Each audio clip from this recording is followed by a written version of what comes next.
And we want to look now at how voters are responding to President Trump's leadership at the time of crisis, among other questions. And that's with our Politics Monday team joining us via Skype. That's Amy Walter of the Cook Political Report and host of Public Radio's Politics with Amy Walter, and Tamara Keith of NPR. She also co-hosts the NPR Politics podcast. Hello to both of you, staying safely at a distance. We miss you. We're so glad you're with us. But let's talk first about the president's approval rating. Amy, and I'll start with you. There have been a number of polls out, a few polls out, showing President Trump's support among the American people is up over what it was just a month ago. There's these numbers from the latest Washington Post ABC poll that was conducted just last week has his approval rating up to 48%. That's a 5-point bump from the month before. What do you see as somebody who looks at polls all the time as behind this? Yeah. Well, Judy, he is getting something of a bump in this last week or so. I spent last week not just looking at the polls, but also calling some pollsters on both sides. And they saw the same thing in their own private polling, that there is what they're calling something of a rally around the president at a time of crisis. This isn't that unusual. Obviously, in really dramatic times, like right after the attacks on 9/11, we saw President Bush's approval ratings jump up to 35 points. What we're seeing for this president is a bump in approval rating. It's not quite as dramatic as we've seen for previous presidents at a time of crisis.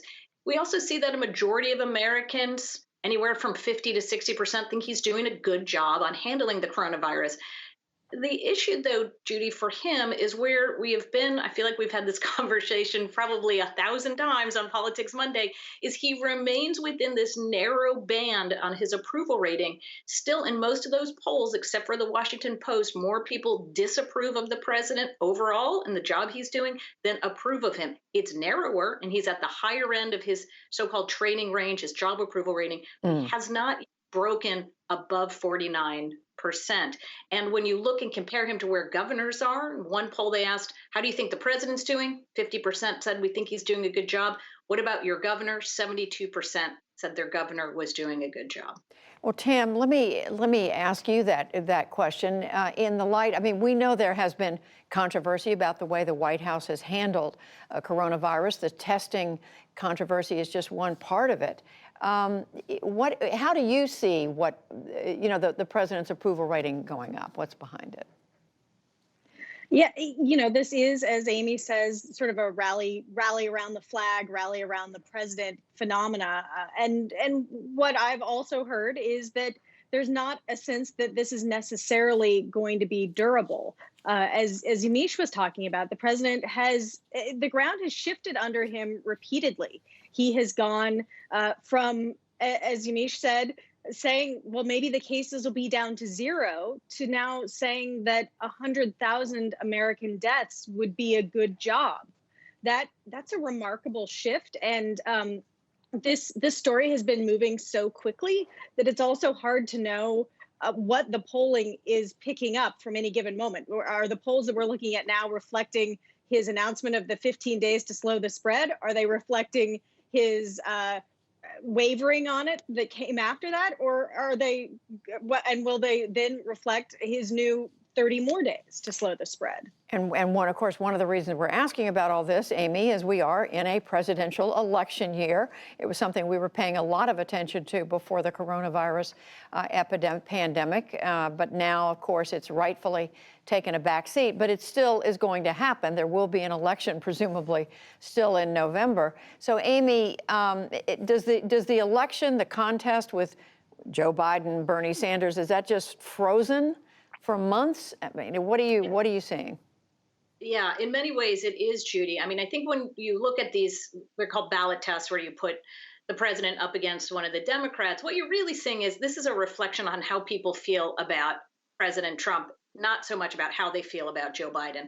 The good news and bad news, if you're Joe Biden, you're not getting a whole lot of attention because, as you pointed out, we're not holding any primaries. We would be in the middle. You and I would probably be talking about primaries that are coming up and what the delegate count looks like. And Joe Biden and Bernie Sanders would be all over television. They're not. The one bit of good news, though, for Joe Biden is he would also be under a lot of scrutiny and a lot of attack from the Trump campaign.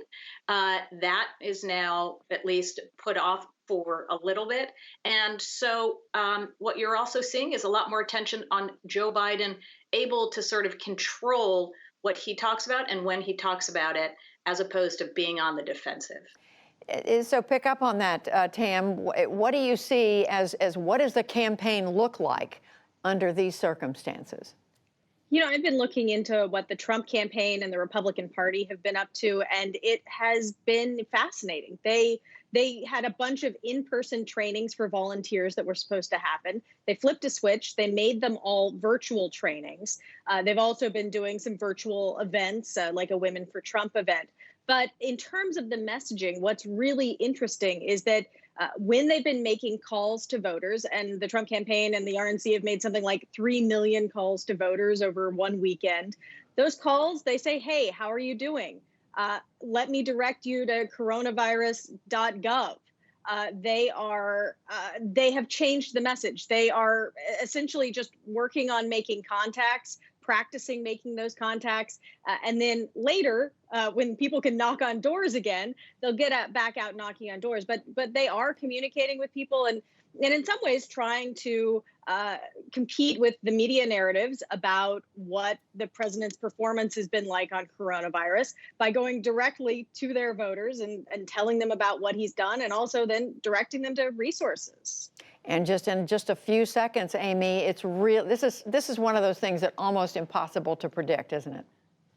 It absolutely is. We've never been in something like such a slow moving disaster. We talked about rally around the flag. That's usually when a disaster is already happening, has already happened. This, as it continues to roll out, it's going to continue to change the calculus.